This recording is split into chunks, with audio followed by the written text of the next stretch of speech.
Taking a look at cut candidates here on today's edition of the Cowboys Report. Once the Cowboys sign the reported undrafted free agents, there'll be at 95 players on the roster. That's too many. You have a limit of 90, and I believe your draft picks still count for that number even if they are unsigned. There is that 90-man roster limit. I believe it's actually 91 for the Cowboys. They get an extra spot for Denzel Dax as an International Player Pathway program, I believe. Which, even if it does or doesn't, they got to make cuts. They cannot retain all the guys on their roster. Someone's going to end up getting released. So today's show, I'm looking at 4 bigger names you're probably a bit more familiar with who could end up being cut, and 10, very back end of the roster guys who I don't think anybody would be really surprised by if they end up getting cut. Now, we will do some surprise, pure big-name cut candidates later. We'll do draft winners and losers. We'll do free agent targets. There is a lot of content still to come here on the Cowboys Report, so do not miss out. Hit that sub button right now, youtube.com/@CowboysTV. First up is Matt Waletzko, who they could probably try to find a trade partner for, which I bet is part of why they haven't made any moves as of right now. $1.18 million cap hit. You'd save 1.1. I will make note, by the way, it's kind of an asterisk on the savings. Yes, you save 1.1, but the top 53 or top 51 players on the offseason roster count against the salary cap. So you're dropping off the 1.1 and you're adding a 1.03 player to count on the salary cap. So not really a lot of savings to be had there in the big picture.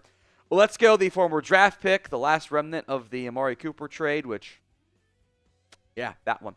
At least the main remnant of the Amari Cooper trade. Look, Johnny Cornelius is your new 6th-round pick. Cowboys have a bunch of offensive linemen, as we'll get into later on, making them prime cut candidates. Damone Clark is next up here. He's got a $3.47 million cap hit. You'd save $3.41. That's a lot of money to save. Clark had fallen out of favor last year when we, teaser alert, when we do the draft winners and losers, this is a loser. Cowboys have added multiple players this offseason at linebacker. They traded up to draft Shamar James. Clark might be able to fetch a trade interest. Might. The 2023, there were plenty of tackles, but, I mean, you can see the lack of sacks and TFLs and pass breakups. There's just not enough impact there. And Overshown's going to miss time. But Kenneth Murray, Maurice Liufau, Shamar James, Jack Sanborn, special teamers. If it comes down to who's the best, 5th linebacker to be your special teamer, I mean, you're going to take the $1 million guy versus the $3 million guy. So does Damone Clark, maybe he's not cut right now, does he make the Cowboys roster this season? Y for yes and for no. Go vote at the pinned comment of today's show. The outcomes here on YouTube. Take advantage of it. Head down there and let me know. Andrew Booth Jr. There's a lot of guys we'll get to here in this next section that are just hey, they got 1.1 or 1.03 or 1 flat in the cap hit, and there's no guaranteed money. I'm curious how Matt Eberflus views Andrew Booth. It's a new regime to an extent. The Cowboys traded for him. The front office is the same, but the coaching staff is different. And Booth did not play well. He wasn't good once he got on the football field on defense. There were some special teams woes. This is a former highly drafted pick, but clock is ticking on him, especially if the Cowboys can actually stay semi-healthy at corner this upcoming season. And they're not going to cut Jalen Tolbert, especially with no number 2 receiver yet upgraded. Jalen Brooks, I think, is very much on the roster bubble. Again, probably not going to get cut right now. They'll probably let him fight and compete for a roster spot still. But I want to mix in some of the bigger names. And Brooks has caught 18 passes in 21 games. He can block. There's special teams value. Yeah, I think Ryan Flanoy is going to have a much better chance of being the receiver 4 or 5. I'm going to count Turpin as we move forward. So coming up, all of these smaller names that we'll get to, lesser names, they've got little to no guaranteed money. It's not going to cost you anything to cut them. These are guys that, going into the draft were 80th on your roster. And now, do they get to stick at 90 or do they end up getting cut? I like it when teams shuffle the back end of that roster depth, and I think we'll see some of that here at some point soon for the Dallas Cowboys. Before we get into those names, Cowboys 2025 NFL Draft Gear is available. Chatsports.com/Cowboys Draft. Link will be in the comment section and the description of today's show. That includes draft hats, draft hoodies, and the Tyler Booker rookie jersey. That is available as well. Chatsports.com/Cowboys Draft. Link will be in the comment section and the description of today's show. Let's go through some cut candidates. Let's start at wide receiver. Kelvin Harmon was a practice squatter last year for the Cowboys. They've added 2 new undrafted free agents in Trayshawn Holden and Josh Kelly. A lot of these, 80th to 90-man spots on the roster come down to, okay, are you going to play a lot in the preseason?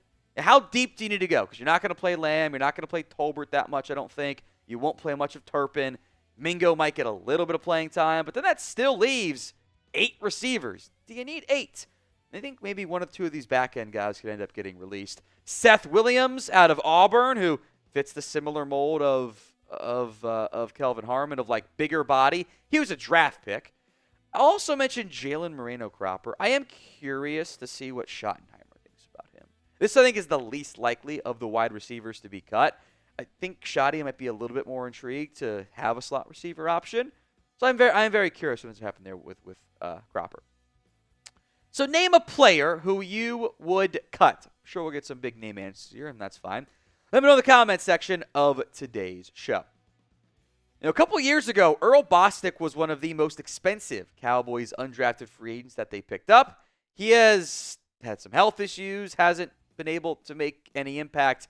The Cowboys have a tremendous amount of offensive line bodies right now. The starting 5. There's an entire backup unit, an entire third-string unit, and extra players. They're not going to cut Guyton Smith, Beebe, Booker, Steele, Richards, Jones, Hoffman, Bass, Cornelius. They just signed Hakeem Adeniji, Sadiq Charles. They drafted Nathan Thomas.